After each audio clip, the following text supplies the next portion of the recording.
नमस्कार, मैं हूँ शिल्जा, एक कैंसर सर्वाइवर। आज आप सभी के साथ शेयर करने जा रही हूँ मेरी उस जर्नी का हिस्सा, जहाँ योग ने मेरे जीवन को सिर्फ शारीरिक ही नहीं, मेंटल स्ट्रेंथ भी दी है। तो आप भी किसी बीमारी या फिर स्ट्रेस या फिर इमोशनल ब्रेकडाउन से गुजर रहे, तो ये वीडियो सिर्फ आपके लिए है। आइए, वीडियो शुरू करते हैं। 2020 में मुझे कोलोन कैंसर डिटेक्ट हुआ था स्टेज 3B पर। उसके अलावा उस टाइम पे मेरी छोटी बेटी सिर्फ 3 महीने की थी। यानी जब कैंसर शुरू हुआ होगा, डॉक्टर का कहना है मैं 7 या 8 महीने प्रेग्नेंट थी। आप समझ सकते हैं उस टाइम पे मेरे मन की स्थिति क्या होगी, ना इस तरफ की ना उस तरफ की। शायद कोई होगा जो बोलेगा मुझे कैंसर हो गया, मुझे नहीं जीना है। मैं तो ये भी नहीं बोल सकती थी। क्यों? क्योंकि मेरी छोटी बेटी सिर्फ 3 महीने की थी, बड़ी बेटी 4 साल की, जिसको कुछ भी नहीं पता है। मेरी दोनों बेटियां मुझसे दूर हो गई। मेरी ट्रीटमेंट शुरू हो गई। सबसे पहले मैंने कीमोथेरेपी लेना स्टार्ट किया।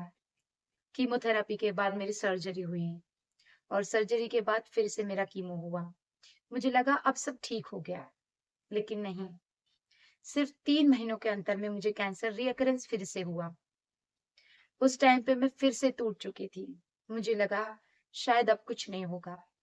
आप सभी को पता है, मैंने पहले भी वीडियो में बताया है, मुझे स्टेज 4 हुआ है।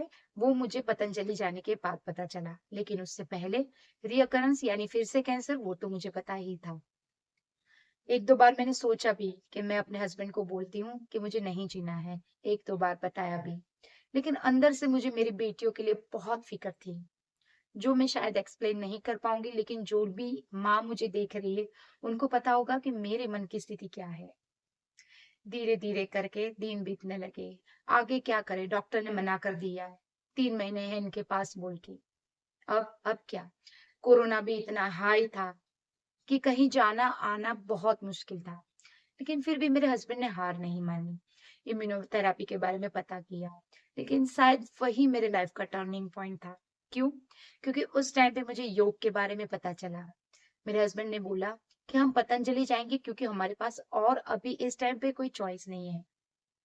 मैं पतंजलि गई और वहीं से मेरा जीवन चेंज हो गया। ये कोई प्रमोशनल वीडियो नहीं है पतंजलि के लिए, ये प्रमोशनल वीडियो है योग के लिए। जो योग आपको पता है, आपको कहीं से भी पता चलेगा, आप इंटरनेट से सीख सकते हैं, किसी योगा टीचर से सीख सकते हैं। और ये यही योग के बारे में है। वही योग ने मेरा जीवन बदल दिया। तो आपको बताती हूँ मैं इसके बारे में और डिटेल में। जैसे मैंने आप सभी को बताया कि ये बहुत सारी परेशानियों की वजह से मैं पूरी तरह टूट चुकी थी।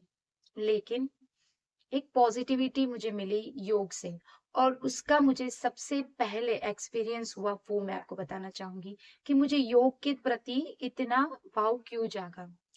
जब मेरी सर्जरी हुई, मैं 17 डेज के बाद घर आई, और घर आने के तीसरे ही दिन जब मैं सांस लेती थी, मुझे बैक में पता नहीं किसी वेन्स में इतना सारा पेन होता था।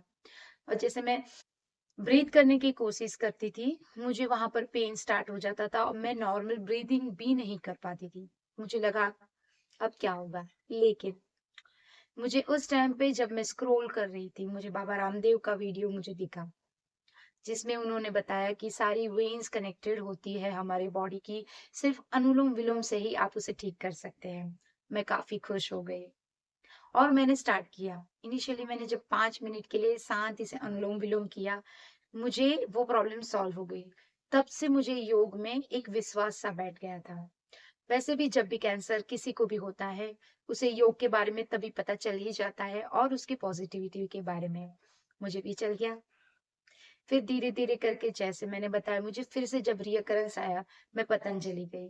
पतंजलि में जाके उन्होंने मुझे वहाँ पर डाइट चेंज किया, और डाइट के साथ-साथ ऐसे मुझे आसन बताए, जो आसन करने से मुझे अंदर से अच्छा महसूस होने लगा था। वो शायद मेरे कैंसर को डायरेक्टली हील नहीं कर रहा था, लेकिन मेरी बॉडी में जो पॉजिटिविटी की ज़रूरत थी, जो चीज़ें मुझे नहीं पता थी, वो मुझे योग ने बताई। सबसे पहले अनुलोम-विलोम। अनुलोम-विलोम मैं काफ़ी लंबे वक़्त के लिए किया करती थी। शायद आप सच नहीं मानेंगे, लेकिन जब मेरी इम्यूनोथेरेपी चल रही थी और मैं अपनी बहन के घर थी, उस टाइम से मैं 8 से 9 घंटे का अनुलोम-विलोम किया करती थी। क्योंकि मुझे बाबा रामदेव ने बोला था। उन्होंने बोला था क्योंकि मेरे पास कोई ऑप्शन नहीं था। शायद उन्हें किस मन से बोला होगा मुझे नहीं पता है। शायद उनको अनुलोम-विलोम पे भरोसा था या फिर उस वक़्त उनके पास टाइम नहीं था या फिर सोचने का टाइम नहीं था कि मुझे क्या जवाब दें। मुझे नहीं पता। मुझे क्या चीज़ ने मुझे सही किया वो मुझे नहीं पता है। लेकिन इस चीज़ ने भी मुझे हेल्प किया है ये मुझे पता है। जो भी लोग अभी परेशानी से गुजर रहे हैं, मेंटल ब्रेकडाउन से गुजर रहे हैं, किसी शारीरिक बीमारी से गुजर रहे हैं, मेरा उनको अनुरोध है, अनुलोम-विलोम करना सबसे पहले स्टार्ट कीजिए। उसके अलावा जो भी ब्रीदिंग एक्सरसाइज़ेज़ है, आपको ईज़िली इंटरनेट पर मिल जाएगी और अगर आप चाहें तो मैं आपके लिए वीडियो भी बना सकती हूँ, जो शायद मैं कुछ दिनों में अगर बहुत सारे कमेंट आए तो मैं डाल भी सकती हूँ। एकदम डिटेल में मैं आप सभी को बताऊँगी। तो ये तो हो गया ब्रीदिंग एक्सरसाइज। उसके अलावा मुझे कोलोन कैंसर होने की वजह से उन्होंने सेतु बंध आसन करने के लिए कहा था। उसके अलावा कैट काउ पोज जो होता है वो भी उन्होंने बोला था क्योंकि मुझे स्टोमा बैग थी। इन्हीं धीरे-धीरे करके उसके अलावा मैं ज़्यादा कुछ नहीं कर पाती थी क्योंकि उसके थोड़े ही महीनों पहले मेरी कैंसर सर्जरी हुई थी। कैंसर सर्जरी के बाद योग आप तुरंत नहीं कर सकते, लेकिन ब्रीदिंग एक्सरसाइज जिसमें शांति से अनुलोम-विलोम होता है, उसके अलावा सूक्ष्म व्यायाम जो हाथ के और पैर के होते हैं, वो आप कर सकते हैं। जैसे मैंने बताया, अगर आप चाहें तो मैं वीडियो भी डाल सकती हूँ और वो मैं आगे डालने वाली हूँ। इन्हीं सारी चीज़ों ने मुझे जो पॉज़िटिविटी दी है, मुझे आगे जाने में उन्होंने मुझे हेल्प किया है, वो मैं आज आपके साथ शेयर कर रही हूँ। मैं आप सभी को एक ही चीज़ कहना चाहती हूँ, आप शारीरिक रूप से बीमार हैं या फिर मेंटली आप थके हुए हो या फिर आप इमोशनली ब्रेकडाउन हो चुके हो। आप एक बार योग का सहारा लेकर देखिए, आपको अच्छा लगेगा और ये मेरी गारंटी है। लेकिन इसे थोड़े से लंबे वक़्त के लिए आपको करना होगा। ट्राई कीजिए, रोने से कुछ नहीं होगा। अगर आप इन सारी परिस्थितियों से गुज़र रहे हैं जो मैंने अभी बताई, तो आपके पास सिर्फ़ रोने का ऑप्शन है या फिर चिंता करने का। इससे अच्छा है आप अपने ऊपर ध्यान दीजिए, थोड़ा-सा योग को कीजिए। हो सकता है आपकी ज़िंदगी में भी सुधार आए और ये मैं प्रूफ़ के साथ कहती हूँ क्योंकि मैंने खुद ने भी फ़ील किया हुआ है।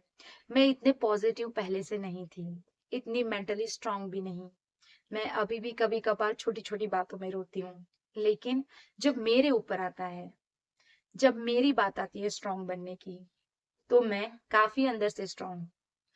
जब मेरे उम्र की नॉर्मल लेडीज़ को थकते हुए देखती हूँ, बात-बात पर ये बोलते हुए देखती हूँ कि मुझे आज सर दर्द है, मुझे पैर में दर्द है, मुझे यहाँ पर दर्द है, मुझे आज ये हो रहा है। आप सच मानिए, मैं इन सारी चीज़ों को अपने कैंसर, अपने इलियोस्टोमी के साथ में झेलती हूँ। लेकिन आप मेरे घरवालों से पूछ सकते हैं या फिर आप इंटरनेट पे भी मेरे सारे वीडियोज़ देखिए, मैंने कभी नहीं बताया। आप सभी को पता है, मैं शुगर की बीमारी से भी जूझ रही हूँ और मेरी इलियोस्टोमी और शुगर की बीमारी दोनों की डाइट क्लैश होने की वजह से मैं उसको कंट्रोल भी नहीं कर पा रही। लेकिन आप मेरे मुँह से नहीं सुनेंगे कि आज मुझे ये दर्द है, आज मुझे वो दर्द है। तो ये सारी स्ट्रॉन्गनेस मुझे कहाँ से मिली? बहुत सारी चीज़ें हैं, लेकिन योग इसमें से एक है। ये मैं गारंटी के साथ कह सकती हूँ। अभी फ़िलहाल गवर्नमेंट की तरफ से जो योगा टीचर हमारे यहाँ आते हैं, वो फ्री में योगा सिखाते हैं।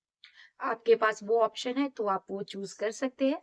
नहीं तो आप इंटरनेट पर इज़िली योग के बहुत सारे वीडियोज़ आप देख सकते हैं और खुद के लिए स्ट्रॉन्ग बन सकते हैं। जो भी पोज़ेज़ आपको जो भी परेशानी है वो रीज़न के साथ डालिए, यूट्यूब पर डालिए, आपको इज़िली मिल जाएगा और आप करिए। आपको काफ़ी अच्छा फ़ील होगा, ये मेरी गारंटी है।